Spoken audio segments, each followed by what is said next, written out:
Hello Odooers, welcome back to our channel Devintelle. Today we will see how to create checklist from the meeting screen. So let's see about that.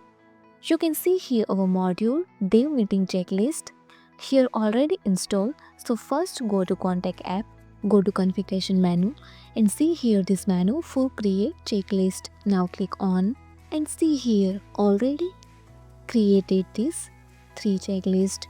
If you want to create new, so easily click on new button. So now go to calendar, create new, add your subject name like meeting 1 and see here below this checklist. Created total 3, so display here. Now select create project. So see here percentage is 33. Again select this to development project. So see here and third is select. So display here total 100%. It means percentage display based on this selected checklist. If you found this helpful, do it like, share and subscribe.